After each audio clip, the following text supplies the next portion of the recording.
మన దగ్గర ప్లాట్ కొన్న వాళ్ళందరూ మన కాటేజెస్ లో సొకటొమ్ముగా బస్ చేయవచ్చు. తెలుసు కదా, మన దగ్గర మద్యపానం ధూమపానం నిషేధం. డబుల్ బెనిఫిట్ ఆఫర్ తో సిర్లసీమ 2. ఎన్ఫోర్స్మెంట్ డైరెక్టరేట్ కానీ సిబిఐ కానీ అన్ని కూడా ఎవిడెన్స్ కలెక్ట్ చేస్తుంటారు. వాళ్ళ దగ్గర ఉన్న సాక్ష్యాధారాలు ఏవైతే ఉన్నాయో వాటిని వారు ముందుకు తీసుకువెళ్తూ ఉంటారు.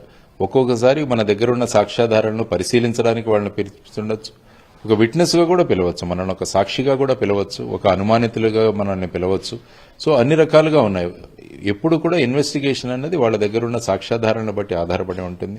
కాబట్టి ప్రతి కేసులో ప్రతి ఒక్కరిని అరెస్ట్ చేయాలన్న నియమం కూడా ఎక్కడా లేదు. సో వచ్చిన సాక్ష్యాధారాలను బట్టి వీరిని అరెస్ట్ చేయకుంటే వీరు సాక్షులను ప్రభావితం చేస్తారని, లేకుంటే వీరు దేశం వదిలి వెళ్లిపోయే అవకాశం ఉంటుందని, లేకుంటే వీరు మళ్ళా ఇంకా క్రైమ్ చేసే అవకాశం ఉంటుందని 3-4 కోర్సులు లిస్ట్ చేశారు. ఆ విధమైన అనుమానం ఉన్నప్పుడే సాధారణంగా అరెస్ట్ చేస్తుంటారు. సో ఇవన్నీ కూడా ఇన్వెస్టిగేషన్లో జరుగుతున్న ప్రక్రియలు ఏవైతే ఉన్నాయో, వాటిలో ఉన్న అంశాలు ఏవైతే ఉన్నాయో వాటిని పరిశీలించి ఇన్వెస్టిగేటింగ్ ఏజెన్సీ అన్న వాళ్ళు నిర్ణయాలు తీసుకుంటుంటారు. కాబట్టి ఆ నిర్ణయాలను మనం గెస్ చేయలేం, ఎందుకంటే ప్రతి కేసు కూడా different. Each case is different from other case. కాబట్టి ప్రతి ఒక్క కేసు యొక్క బ్యాక్గ్రౌండ్, ఆ తర్వాత వాళ్ళ దగ్గర ఉన్న సాక్ష్యాధారాలను బట్టి వాళ్ళు నిర్ణయాలు తీసుకుంటారు. మహిళలను ప్రశ్నించేటప్పుడు వారు ఏ ప్రాంతంలో అయితే నివసిస్తున్నారో ఆ ప్రాంతానికి వెళ్లి తీసుకోవాల్సిన అవసరం ఉందని వారు చెప్పారు. యాక్చువల్గా 160 సిఆర్పిసి ఏదైతే ఉందో అది అందులో స్పెసిఫిక్ గా ఇది మెన్షన్ చేస్తుంది. 16 సంవత్సరాలు లోబడిన చిన్నపిల్లల్ని కానీ, మహిళలను కానీ, లేకుంటే 60 సంవత్సరాల పైబడిన వృద్ధులను కానీ వీరిని విచారించాలంటే వీరిని మీ ఆఫీస్ దగ్గరికి పిలవకండి, వారు ఎక్కడుంటున్నారో అక్కడికే వెళ్లి విచారించండి. అందుకనే మీరు సిబిఐ చూసుకుంటే సిబిఐ వారు కవిత గారి ఇంటికి వెళ్లే వారి స్టేట్మెంట్ తీసుకోవడం జరిగింది. కానీ యాక్చువల్గా సెక్షన్ 50 పిఎంఎల్ఏ చూసుకుంటే అందులో ఇటువంటి ప్రొవిజన్ లేదు. అందులో ఏమి రాస్తున్నారంటే ఎవరికైతే సమ్మన్స్ ఇవ్వబడతాయో వారు ఖచ్చితంగా ఆ సమ్మన్స్ లో ఏ ప్రదేశం, ఏ ఆఫీసులో అటెండ్ అవ్వమంటారో ఆ ఆఫీసుకు ఖచ్చితంగా అటెండ్ అవ్వాలి అని అన్నది. తర్వాత పిఎంఎల్ఏలో సెక్షన్ 65 ఉంది. అదేం చెబుతుందంటే ఎప్పుడైనా సిఆర్పిసి కన్నా ప్రివెన్షన్ ఆఫ్ మనీ లాండరింగ్ లో ఉన్న విషయాలు ఏవైతే ఉన్నాయో వాటికి ప్రాముఖ్యత ఉంటుంది. ఎందుకంటే ఇది స్పెషల్ యాక్ట్, అది general act. Special act over rights general act.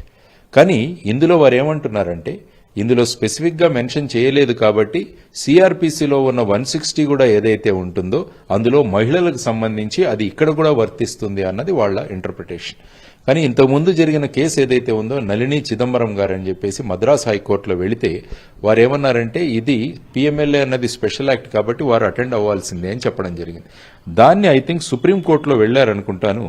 సుప్రీంకోర్టులో 2018వ కేసులో తర్వాత దాన్ని సుప్రీంకోర్టుకు తీసుకువెళితే వారు ఏమన్నారంటే issue notice 4 weeks till the next date of hearing the interim order that was passed by the high court during the pendency of the appeal still continue. అంటే వారు ఏమన్నారంటే ముందుకు తీసుకువెళ్ళి ఇందులో ఫైనాలిటీ ఏమీ రాలేదు. యాక్చువల్గా సుప్రీంకోర్టులో మ్యాటర్ పెండింగ్ ఉంది ఈ విషయానికి సంబంధించి. ఎందుకంటే నళిని చిదంబరం గారు ఇదే ఇష్యూ రేజ్ చేశారు. దాన్ని బట్టి ఏది స్పెసిఫిక్ ఆర్డర్ ఇవ్వలేదు. ఆ తర్వాత కూడా అనేక కేసులు జరిగాయి.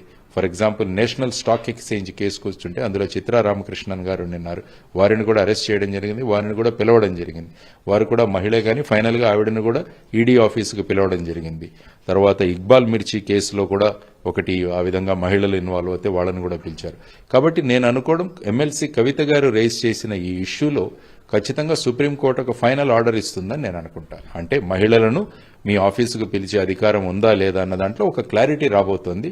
అది లా ఆఫ్ ది ల్యాండ్ గా మారుతుంది. ఒక వ్యక్తి చెప్పారు అన్న అంశం మీద ఫైనల్ డెసిషన్ తీసుకోరు. ఒక వ్యక్తి చెప్పిన విషయాలు ఏవైతే ఉన్నాయో వాటికి సంబంధించిన సాక్ష్యాలను వాళ్ళు కలెక్ట్ చేస్తారు. ఎందుకంటే ఇప్పుడు సపోజ్ మీరు నా పేరు చెప్పారనుకోండి, నన్ను పిలిచేస్తే అది కుదరదు. ఎందుకంటే మీరు చెప్పిన విషయాలు మిగతా విషయాలు అన్నీ కలుపుకొని సాక్ష్యాధారాలు ప్రభావితంగా ఉన్నాయి అనుకున్నప్పుడే ఆ వ్యక్తి గురించి వాళ్ళు ఫైనల్ యాక్షన్ తీసుకుంటారు. కాబట్టి రేపు ఆ రామచంద్ర పిళ్ళయ్య గారు తను ఇచ్చిన స్టేట్మెంట్ విత్డ్రా చేసుకుంటున్నాను అన్నది కూడా లీగల్ గా ఒక ఇష్యూనే. సో దానిలో ఏ విధమైన కేసులా తయారవుతుందన్నది కూడా మనం చూడాలి. సాధారణంగా ఈ స్టేట్మెంట్స్ విత్డ్రాలు తర్వాత వాటిని రిట్రాక్ట్ చేయడం అనేది డ్యూరింగ్ ట్రయల్లో జరుగుతుంది. కానీ ఇప్పుడు ఇది ఇన్వెస్టిగేషన్ స్టేజ్లోనే జరుగుతుంది. కాబట్టి ఇది ఒక కొత్త ప్రక్రియ. కాబట్టి దీని గురించి కోర్టులు ఏ విధమైన ఆదేశాలు ఇస్తారన్నది కూడా చూడాల్సిన అంశం. మరిన్ని వీడియోస్ కోసం ఛానల్ ని సబ్స్క్రైబ్ చేయండి, లేటెస్ట్ అప్డేట్స్ కోసం వాట్సాప్ ఛానల్ ని ఫాలో చేయండి అండ్ లింక్ డిస్క్రిప్షన్ లో ఉంది.